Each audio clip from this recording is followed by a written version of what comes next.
Welcome to Viking Preparedness. Welcome to Shofar Mountain. I am Pastor Joe Fox.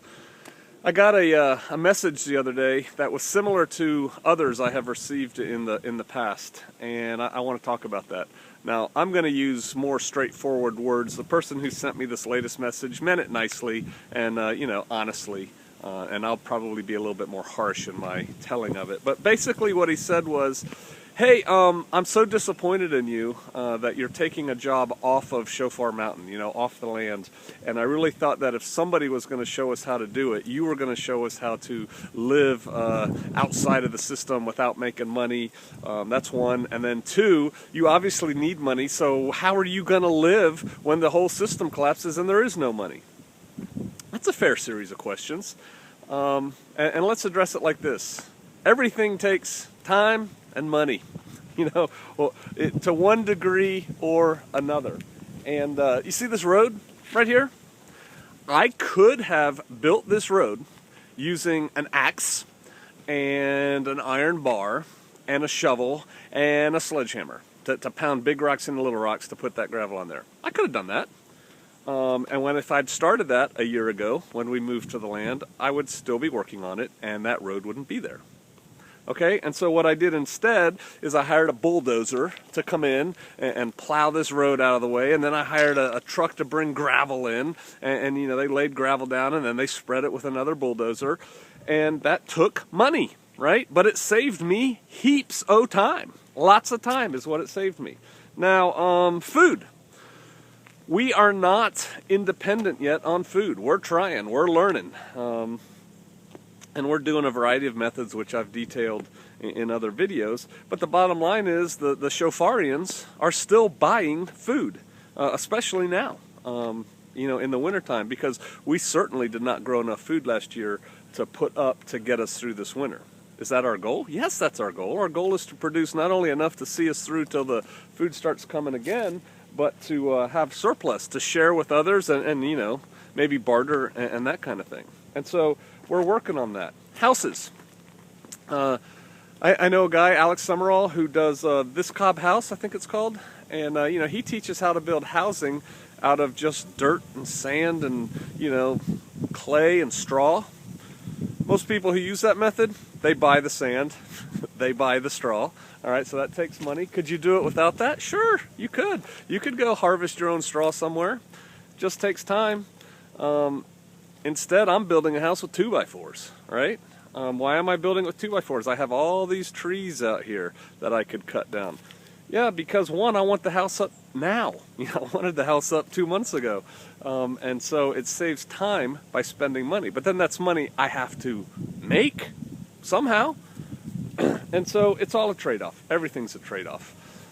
Our goal here is to be self-sufficient. And when I say self-sufficient, we realize that everything comes from the Most High Yah, but to do our bit, right? To produce the food and everything.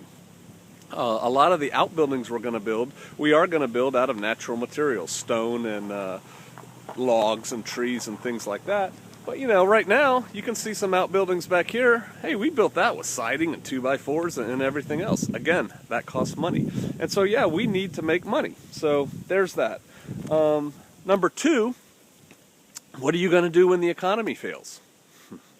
Well, I do believe that the Shofarians, that's what we call the Shofar Mountain Saints, are going to be in a relatively much better position than all those other people. I mean, one, we do have food growing. We do have animals, that we're raising and stuff. We are building infrastructure here, right? I have a road now that we can walk down easily and things like that. And that's because how we are spending our time and money right now versus the way other people right now are spending their time and money.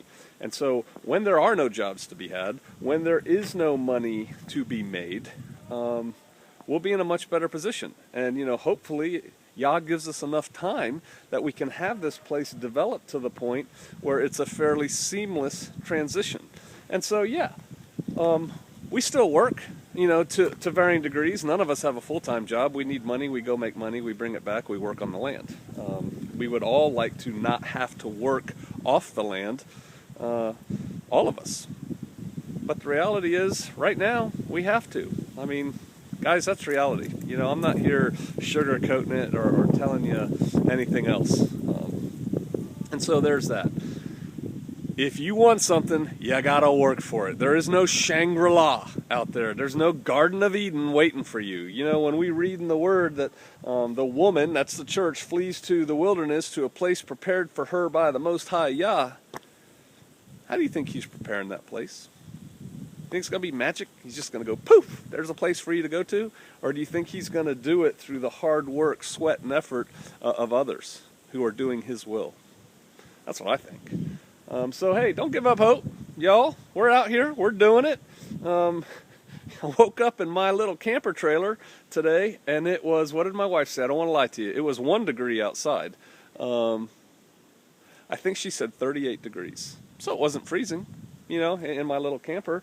That was nice. She was having a phone conversation with a woman, and it was 38 degrees. That's right. And she had turned on this little buddy propane heater about 20 minutes before. So before she turned that on, who knows what it was in there. But it's cold, and those are sacrifices we're making so that we have something nice later. And yes, some of that takes money.